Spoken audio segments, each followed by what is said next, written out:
یقین کریں کہ اگر محبت عیب دیکھتی تو اللہ تعالیٰ کبھی بھی ہماری طرف نہ دیکھتا۔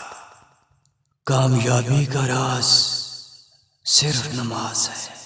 ایک بات یاد رکھیں کہ گندی سوچ کا شخص کبھی بھی کامیابیوں کی سیڑھیوں پر نہیں چڑھ سکتا۔ حسد ایک ایسی بھیانک بیماری ہے جو انسان کے دل و دماغ کو ایمان سے خالی کر دیتی ہے۔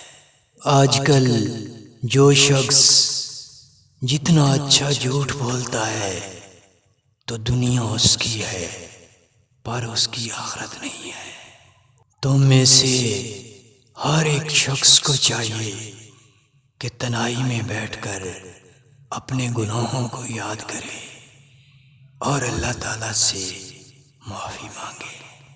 ہرگز یہ زندگی نہیں ہے کہ آپ کتنے خوبصورت اور امیر ہیں، بلکہ زندگی تو یہ ہے کہ آپ کتنے مخلص، عاجز اور مہربان ہیں۔